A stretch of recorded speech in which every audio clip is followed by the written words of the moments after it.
भारत को उद्योग जगत में शीर्ष पर पहुंचाने वाले महापुरुष रतन टाटा अब इस दुनिया में नहीं रहे। रतन टाटा ऐसी शख्सियत थे जिनके जैसा बन पाना हर किसी के बस की बात नहीं। बिजनेस सेक्टर में बड़ा नाम होने के साथ ही उनकी पहचान एक दरिया दिल इंसान की थी, जिसके कई उदाहरण मौजूद थे। नमस्कार, आप देख रहे हैं डीसी न्यूज इंडिया और मैं हूं आपके साथ असफान शाह। भारत के मशहूर कारोबारी रतन टाटा के निधन पर महाराष्ट्र में एक दिन का शोक घोषित किया गया है। रतन टाटा भारतीय उद्योगपति और टाटा समूह के पूर्व चेयरमैन थे। उनका जन्म 28 दिसंबर 1937 को मुंबई में हुआ था। रतन टाटा का जन्म नवल टाटा और सूनी टाटा के घर में हुआ था। हालांकि उनके माता पिता बचपन में ही अलग हो गए थे और दादी ने उनकी परवरिश की थी। कहा जाता है कि रतन टाटा ने अपने करियर की शुरुआत एक छोटी सी कंपनी में प्रशिक्षु के रूप में की थी। दरअसल वे अपने ताता के प्रभाव में नहीं आना चाहते थे और खुद को साबित करना चाहते थे।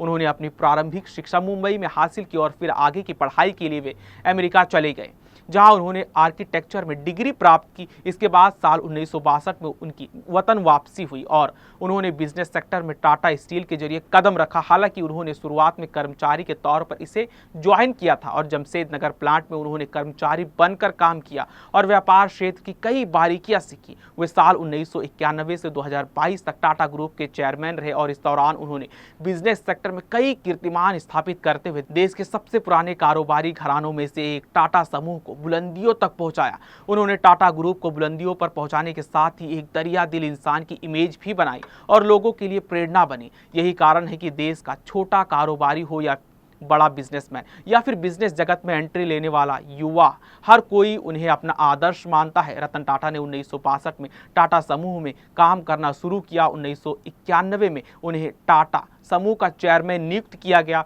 उनके नेतृत्व में टाटा समूह ने कई महत्वपूर्ण उपलब्धियां हासिल की, जैसे कि टाटा इंडिका, टाटा नैनो और टाटा टी। उन्होंने कई विदेशी अधिग्रहण भी किए, जैसे कि जगुआर और लैंड ओवर। कहा जाता है कि जब उन्होंने टाटा नैनो की अवधारणा शुरू की थी तो उन्हें आलोचना का भी शिकार होना पड़ा था, लेकिन उन्होंने लगातार प्रयास किए और अंततः यह कार भारत में सबसे सस्ती कार बनी। वहीं जब टाटा समूह ने जगुआर और लैंड ओवर का अधिग्रहण किया तो इसे कई विशेषज्ञों ने जोखिम भरा कदम बताया, लेकिन रतन टाटा ने इसे अवसर को अपने समूह की वैश्विक पहचान के लिए महत्वपूर्ण समझा। साल 2008 में वैश्विक आर्थिक संकट के दौरान रतन टाटा ने अपने कर्मचारियों को नौकरी से न निकालने का फैसला किया, जिससे उन्होंने कंपनी की नैतिकता को बनाए रखा। रतन टाटा को उनके उद्योगों के विकास के साथ साथ समाज सेवा के लिए भी जाना जाता है। उन्होंने हमेशा समाज के प्रति अपनी जिम्मेदारी भी समझी। टाटा ट्रस्ट के माध्यम से उन्होंने शिक्षा और स्वास्थ्य के क्षेत्र में कई पहल की,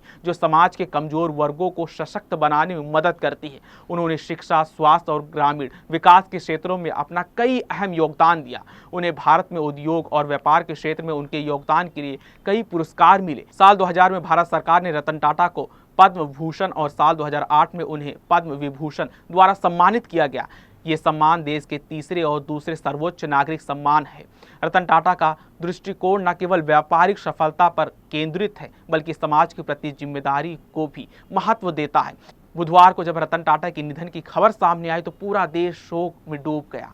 केंद्रीय वित्त मंत्री निर्मला सीतारमण ने कहा, उत्कृष्ट नेता, दूरदर्शी, उद्योगपति और परोपकारी रतन टाटा के निधन से दुखी हूँ। उनके योगदान ने हमारे समाज पर एक अमिट छाप छोड़ी है। उनके परिवार, दोस्तों और उन सभी लोगों के प्रति मेरी गहरी संवेदना है। उनकी उल्लेखनीय विरासत आने वाली पीढ़ियों को प्रेरित करती रहेगी। वाणिज्य एवं उद्योग मंत्री पीयूष गोयल ने रतन टाटा के निधन पर शोक जताया। उन्होंने कहा, एक सच्चे राष्ट्रवादी और दूरदर्शी उद्योगपति रतन टाटा जी के निधन से गहरा दुख हुआ। उन्होंने टाटा समूह के पूर्व अध्यक्ष के रूप में कार्य किया और अपनी असाधारण उपलब्धियों के माध्यम से भारत को बहुत गौरव दिलाया। उनके मजबूत और मानवीय नेतृत्व ने टाटा समूह को उल्लेखनीय सफलता हासिल की, जिससे इसके वैश्विक विस्तार में मदद मिली और विश्व मंच पर हमारे देश की उपस्थिति काफी मजबूत हुई। भारत माता के प्रति उनके अद्वितीय समर्पण और हमारे समाज के उनके परोपकारी प्रयासों के लिए उन्हें पद्म भूषण और पद्म विभूषण पुरस्कारों से सम्मानित किया गया।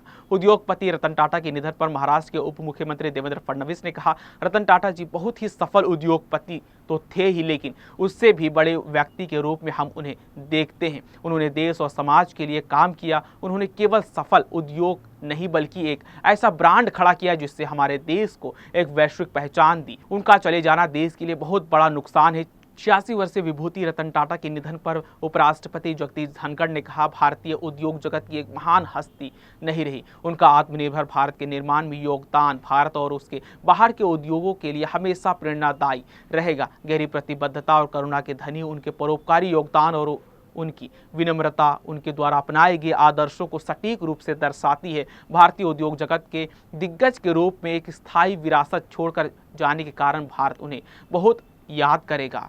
मैं इस दुख की घड़ी में उनके परिवार, मित्रों, प्रशंसकों और पूरे टाटा समूह के प्रति अपनी हार्दिक संवेदना व्यक्त करता हूं। रतन टाटा के लिए काम का मतलब पूजा करना था। उनका कहना था कि काम तभी बेहतर होगा जब आप उसकी इज्जत करेंगे। टाटा चेयरमैन की सबसे बड़ी खासियत उनका हमेशा शांत और सौम्य रहना था। वे अपने साथ कंपनी के छोटे से छोटे कर्मचारी से भी प्यार से मिलते थे, उनकी ज़रूरतों को समझते थे और उनकी हर संभव मदद करते थे। दिग्गज अरबपति रतन टाटा कहते थे कि आपको किसी भी काम में सफलता पाना है तो उस काम की शुरुआत भले ही आप अकेले करें, लेकिन उसे बुलंदियों पर पहुंचाने के लिए लोगों का साथ जरूरी है। साथ मिलकर ही दूर तक चल सकते हैं। उनके व्यक्तित्व का एक और पहलू उस समय सामने आया जब कुछ ही महीने पहले एक बरसात की शाम में टाटा ने आदेश दिया था कि मुंबई के डाउनटाउन में कंपनी के मुख्यालय के बाहर आवारा कुत्तों को आश्रय दिया जाए। ये घटना जानवरों के प्रति उनकी करुणा की नज़ीर है। 86 साल की उम्र में मशहूर कारोबारी रतन टाटा ने इस दुनिया को अलविदा कह दिया। उनके चले जाने से भारतीय उद्योग जगत को जो अपूरणीय क्षति हुई है उसे शब्दों में बयां नहीं किया जा सकता। ऐसी महान शख्सियत को DC न्यूज़ इंडिया परिवार की तरफ से भावपूर्ण श्रद्धांजलि।